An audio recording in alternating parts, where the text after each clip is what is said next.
Bonjour à tous et bienvenue dans cette nouvelle vidéo. Aujourd'hui, nous allons voir pourquoi est-ce qu'on retourne voir le profil sur les réseaux, par exemple, du pervers narcissique. Pourquoi est-ce qu'on cherche à savoir ce que fait cette personne, ce que devient cette personne, etc. C'est vrai que ça peut être surprenant, mais je le sais que vous êtes des petits observateurs, des petits espionneurs, je le sais. Et eh bien, rassurez-vous, ce n'est pas très grave. C'est vrai qu'on peut se poser la question, pourquoi je fais ça? C'est pas mon attitude normale. J'ai pas fait ça avec mes autres ex, par exemple. Je ne comprends pas parce qu'on m'a dit que c'était le pervers narcissique ou la perverse narcissique qui espionnait, qui regardait toujours ses proies et ce qu'ils font. Et donc, du coup, je me questionne, mais pourquoi je fais ça? Ça ne me ressemble pas. Quel est le sens de tout ça? Eh bien, je vais vous l'expliquer. Donc, première chose à dire, c'est cool, zen, tout va bien. C'est tout à fait normal d'avoir cette envie de revenir voir, parfois de façon épisodique, parfois de façon plus constante, sur leur profil. En fait, vous faites ça parce que vous cherchez à comprendre le pourquoi du comment, pourquoi ça s'est passé comme ça, pourquoi cette personne est comme ça, fonctionne comme ça, et je vais observer ce qu'elle fait parce que dans ce qu'elle fait, j'ai des indices qui me montrent que cette personne, elle est encore et toujours comme ça. J'ai besoin de me rassurer aussi sur pourquoi j'ai pas réussi avec cette personne, est-ce que c'est de ma faute ou pas. Ça, c'est souvent les personnes qui ont été victimes de ça, ce sont des personnes qui ont tendance à se sentir facilement responsables, donc facilement possiblement coupables, vont se poser des questions sur leur capacité. Est-ce que je suis capable d'être en couple? Est-ce que justement le fait que ça se soit mal terminé, est-ce que ça cause de moi? C'est une question qui peut rester, qui peut être lancinante, qui va aussi faire écho peut-être à un passé douloureux, le fait de ne pas avoir souvent été reconnu, d'avoir déjà été un enfant qui était dans une famille toxique, et donc du coup on l'accusait facilement, ou on lui demandait d'être un surhomme, alors que quand on est enfant, on ne sait pas tout faire comme un adulte, et parfois, dans les familles toxiques, on nous demande de faire des choses comme si on était adulte, comme si on était toujours responsable de tout, et comme si on était surtout infaillible. Et donc, du coup, on a pris ce pli avec soi de se considérer être une personne qui doit ne pas être faillible. Et c'est un gros problème parce qu'on va se demander un perfectionnisme, et on n'a même pas conscience que c'est une forme de perfectionnisme. Parce que quand on pense perfectionnisme au niveau du travail, le fait de bien faire les choses au travail, à l'école, d'être studieux, d'être toujours prêt à étudier et justement, ou à performer en sport, ou que sais-je d'autre. Donc, on n'a pas l'impression que ça nous corresponde et qu'on est perfectionniste. En fait, ça fait écho à justement ce qu'on a posé sur nous et non pas ce qu'on a vraiment décidé. Et nous et vous me voyez venir, l'importance c'est de décider pour moi ce que je veux pour moi et de me décharger peut-être justement de ce qu'on a fait porter à la personne que je suis dans le passé, l'enfant que j'étais. Et ça dit beaucoup de choses de la situation justement parce que normalement à un enfant, la plupart des gens ne demanderaient pas ça. Si moi on m'a demandé beaucoup, peut-être que il y avait déjà de l'abus. Et un abus peut en entraîner d'autres, nous amener à avoir d'autres abus et c'est ce dont va profiter le pervers narcissique ou la perverse narcissique. Et donc du coup, c'est tout à fait normal quand moi, je suis pas sûre de pas être responsable ou justement parce que j'ai vécu des choses de tel ordre où on m'a demandé d'être parfait, je vais me dire j'ai pas été parfait, j'ai pas réussi, du coup je me sens meurtrie parce que je me considère être nulle, en tout cas certainement pas parfait et certainement pas à la hauteur. Et donc du coup je me pose la question, est-ce que les autres seraient plus à la hauteur que moi ? Donc du coup je vais aller voir, et la nouvelle compagne alors, et le nouveau compagnon, est-ce qu'ils y arrivent mieux que moi? Et en apparence, les pervers narcissiques donnent l'apparence que oui, c'est chouette, que c'est parfait. Mais en réalité, on sait que c'est faux, que ce sont des apparences, et ça c'est un piège aussi dans lequel la victime pourrait tomber. C'est-à-dire se dire, bah oui, l'autre reste en couple, donc ça veut dire que tout va bien. Bah non, c'est pas parce que quelqu'un reste que forcément tout va bien, que cette personne ne souffre pas, que cette personne a compris ce dans quoi elle était, que cette personne a vu la toxicité de l'autre. Pas forcément. L'emprise fonctionne de telle manière à aveugler la victime. Souvenez-vous-en parce que la personne qui est en couple certainement souffre autant que vous, et certainement dans une ou l'autre phase, et c'est peut-être encore dans la phase de séduction où là on a l'impression que tout va bien, et la personne en face a aussi l'impression que tout va bien, sauf que le pire se prépare. Et donc ne comparez que ce qui est comparable.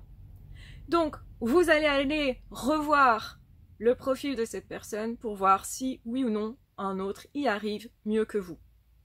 Troisième chose qui va vous motiver à aller voir justement sur le profil de ce pervers narcissique, eh ben, c'est le fait justement, donc la première c'était vouloir comprendre, la deuxième c'est voir si l'autre réussit mieux que nous, et si on est vraiment nul ou pas, si on doit se sentir coupable, ou pas, on va y arriver, je suis pas parfaite d'ailleurs. Et troisième chose, du coup, quand on y retourne, c'est généralement parce qu'on a peur encore. D'une façon généralement inconsciente, on veut maîtriser ce qui va nous arriver dans la suite de l'histoire avec cette personne-là. C'est-à-dire qu'on serait peut-être justement amené à revoir cette personne, ou on craint peut-être que cette personne revienne, ou peut-être on a encore une espérance que ça s'arrange par le retour de l'autre quand on n'est pas encore tout à fait dégagé de l'emprise, parce qu'il y a une phase dans laquelle on peut vivre ça. Et c'est pas pour ça qu'on va pas se dégager, hein. Ça veut dire que parfois dans le deuil, on revient un peu en arrière, et donc on revient un peu dans l'emprise, et on se dit, est-ce que je suis vraiment sûre que c'était un pervers narcissique? Est-ce que je suis vraiment sûre que ça ne peut pas s'arranger, s'améliorer? Est-ce que je suis vraiment sûre que le truc du début qu'on m'a promis n'est pas réalisable? Et peut-être que la réponse, à certains moments en tout cas, c'est non, pas tout à fait. Je suis pas tout à fait sûre. Et c'est ok aussi parce que ça fait partie d'une phase du deuil en fait. Faut être cool avec ça, et c'est certainement ce que la victime a le plus de mal à faire, être cool avec soi. Et vous rajoutez à ça aussi certaines personnes qui vont vous donner des infos sur ce que fait ce pervers narcissique, cette perverse narcissique, et vont vous dire « Ah, maintenant tout va bien, cette personne est heureuse dans son travail », ou « Maintenant au boulot tout va bien », alors que c'était une personne qui vous harcelait, et vous ne comprenez pas pourquoi les autres ne vous voient pas clair. Et donc ça peut être agaçant aussi, et du coup vous allez retourner pour vous réimprégner, on va dire, de sa toxicité. Et moi j'avais parlé du fait de noter ce qui s'était passé dans l'histoire, donc par exemple les agressions, les phrases désagréables que cette personne avait prononcées, parfois des contre-phrases, tu es belle aujourd'hui mais qu'est-ce que t'es mal habillée, ou des choses comme ça, enfin bref, là c'est flagrant, mais je vais dire souvent c'est beaucoup plus souterrain, caché, etc. Et suggéré. Et c'est ça qui fait qu'on ne sait pas trop bien s'il y a eu une agression et comment se défendre, on est un peu bouche bée comme ça, abasourdi, parce que justement, quand il y a un compliment juste avant et qu'il y a une attaque juste après, c'est vraiment le truc qu'on n'attendait pas en fait. Et donc on est encore plus estomaqué et on réagit généralement encore moins. Et donc en fait, ce qui va se passer, c'est qu'on va revoir le profil en question pour voir si c'était vraiment toxique, et parce qu'on a besoin de se rassurer aussi à ce niveau-là. Et que ça fait partie du deuil. Donc quand vous retournez voir le profil de cette personne-là, ça ne veut pas dire que la personne forcément vous manque, même si ça pourrait être un peu ça. C'est plutôt en fait le rêve que l'autre vous a vendu qui vous manque, l'espoir que vous aviez quand vous ne saviez pas. Mais maintenant que vous savez, maintenant que vous avez vu, vous ne pouvez pas faire semblant que ça n'existe pas. Mais il peut rester, si vous voulez, une certaine déception que les choses n'aient pas été aussi belles que ce qu'elles étaient prévues dans votre esprit, dans votre tête aussi, parce qu'effectivement, on projette souvent beaucoup en amour, et particulièrement au niveau du couple.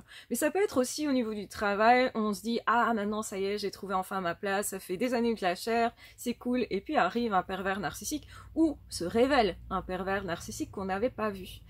Une fois qu'on est engagé sur le long terme, on se dit maintenant ça y est, j'ai fait mes preuves, tout le monde croit en moi, j'ai été prise peut-être en intérim pendant un moment, et puis maintenant que vraiment j'ai signé le contrat, ben, qu'est-ce qui se passe? C'est à ce moment-là que le pervers narcissique ou la perverse narcissique agresse, attaque, commence en fait ces manœuvres, parce que justement vous avez été scellé dans quelque chose. C'est ça qu'il faut comprendre, c'est qu'ils attendent parfois le mariage, parfois le fait d'être enceinte, d'avoir un enfant. Ils attendent des moments comme ça où vous allez vous dire, là, je suis prisonnier. Le truc, l'emprise quelque part, elle devient scellée. Et pour eux, c'est rassurant. Et donc à ce moment-là, ils se disent, bon, je vais arrêter d'être gentil maintenant, c'est bon. Je vais arrêter de faire semblant, je vais pouvoir enfin passer à la phase que j'attends des temps, qui est l'attaque de l'autre.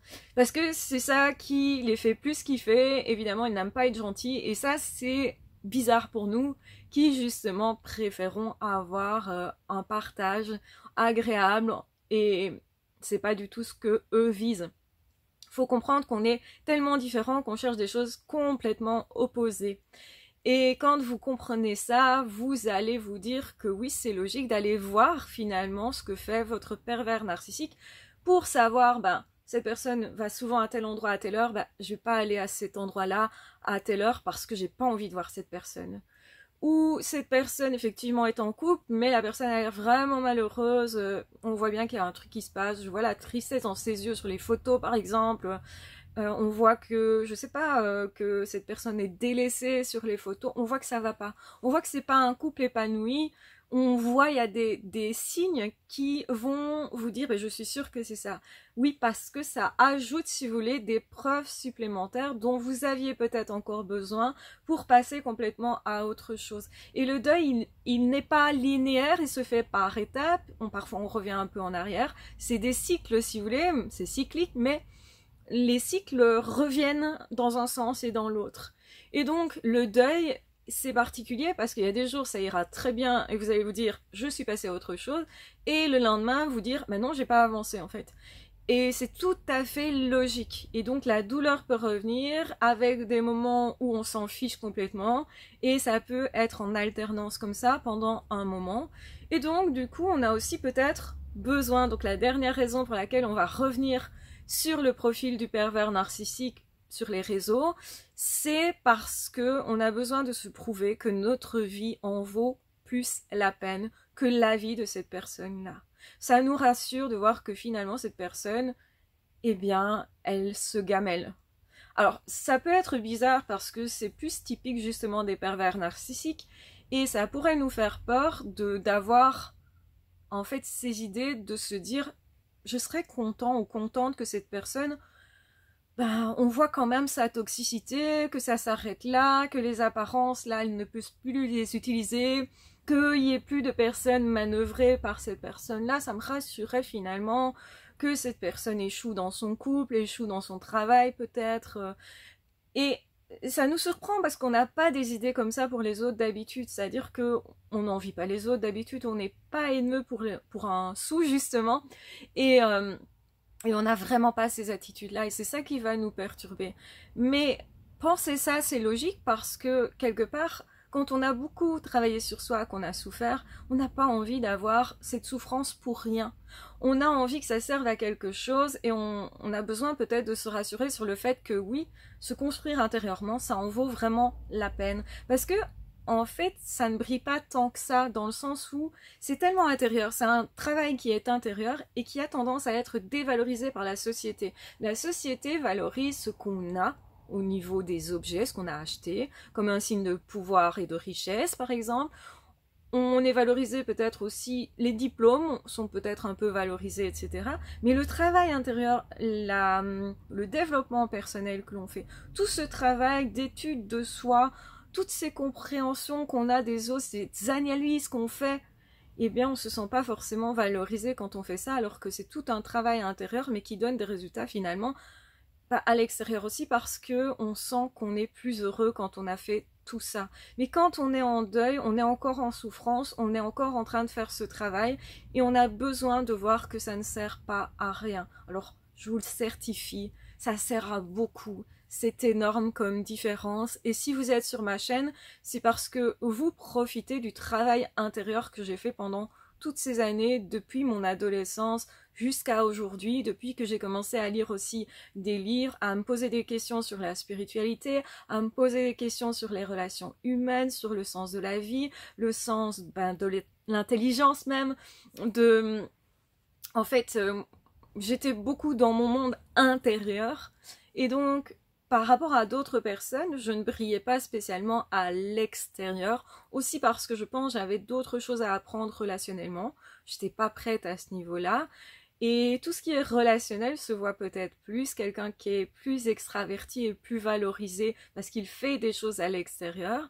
Par contre, quelqu'un qui ne fait rien, en apparence, on a l'impression qu'il se passe rien chez cette personne, mais c'est peut-être une personne qui justement est en train de réfléchir beaucoup, est en train de vraiment construire ses fondements qui vont servir à poser tout le reste de sa vie, de ses relations, et qui vont en fait l'aider, mais à être vraiment aligné.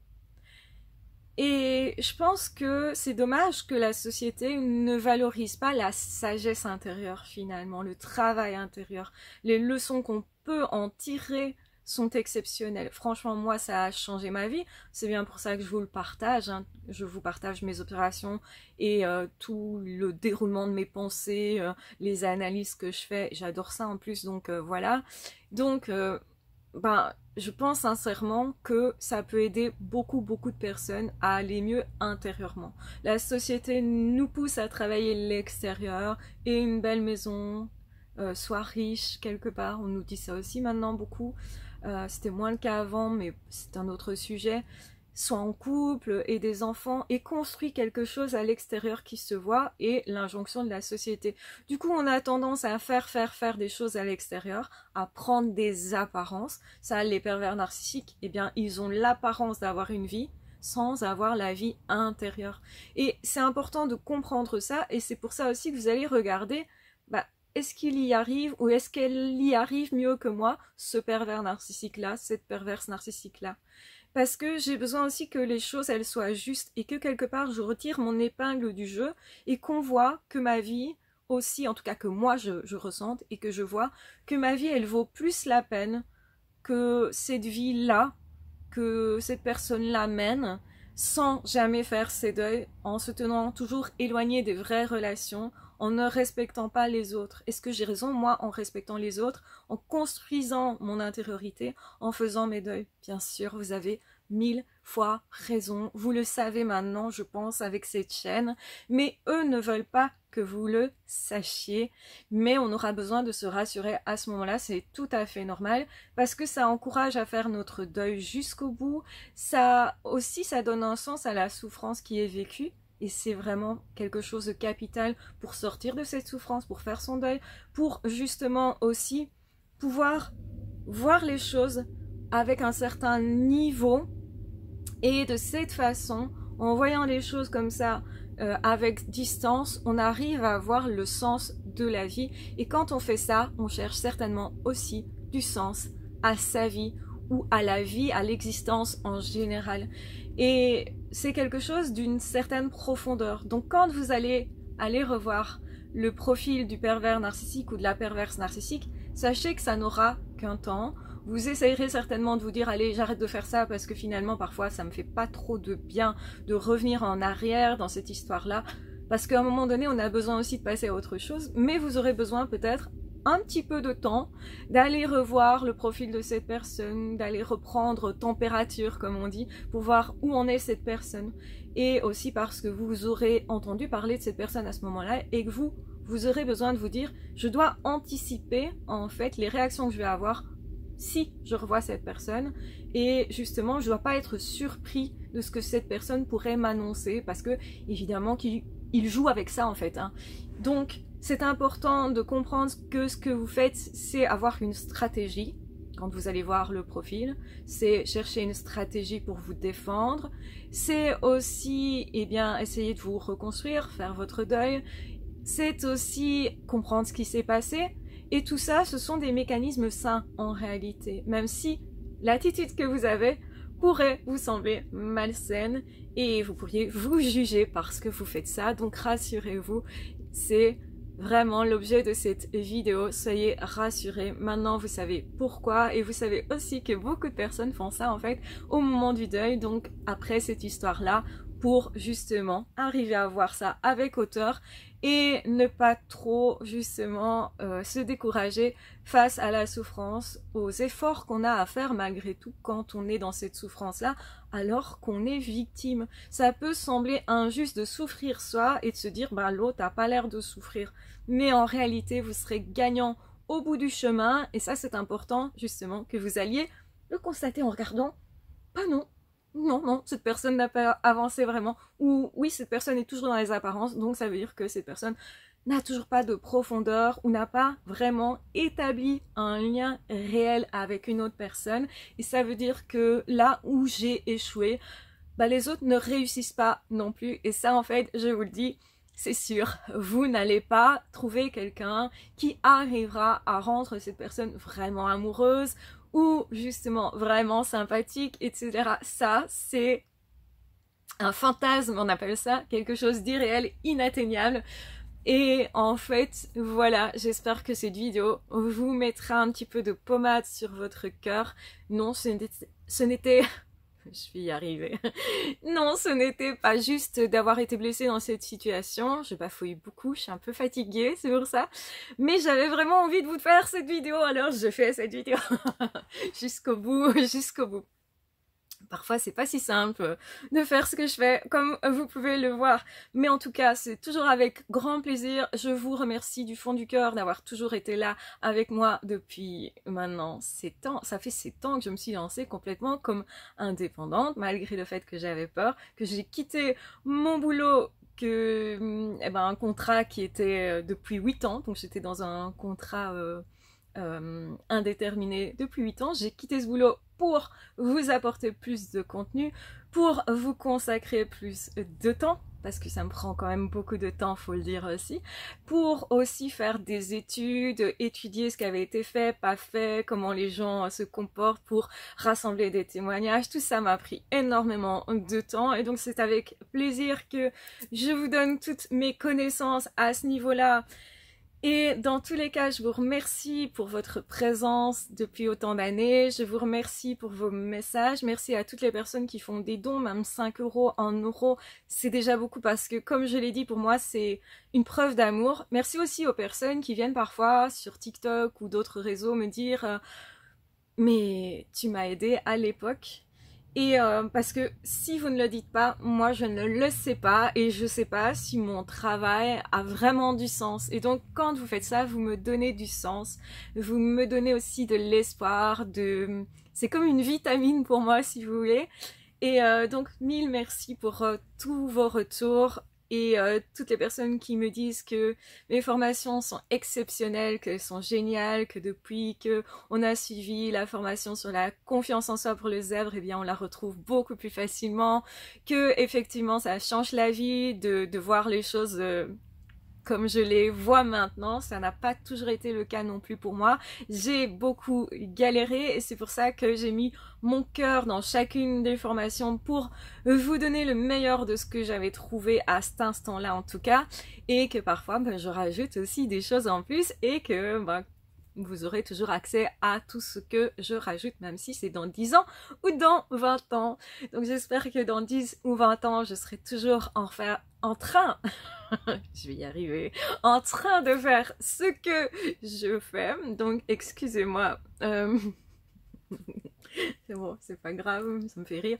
Excusez-moi pour le langage que j'ai aujourd'hui qui est un peu particulier. Et en tout cas, j'espère que vous allez bien, que vous allez passer une super belle année. Je vous invite à ce qu'on la passe à nouveau ensemble de temps en temps, à l'occasion de certaines vidéos, de certains audios que je posterai. J'espère vous voir présent toujours et j'espère surtout que ça vous aidera sur votre chemin à trouver de la paix, parce que c'est super important des explications, parce que ça aussi c'est important de pouvoir lire et relire son histoire de façon la plus positive possible aussi, que ça vous donnera, je l'espère, de l'espoir pour votre avenir, pour votre personne, pour votre chemin, pour vos relations aussi. Créez le meilleur autour de vous, parce que c'est comme ça qu'on va créer un monde meilleur. Donc, prenez bien soin de vous. Donc n'hésitez pas à partager, commenter et faire ce que vous voulez. Vous pouvez aussi bien sûr vous abonner pour pouvoir revoir et revoir encore mes vidéos et savoir quand j'en sors une nouvelle.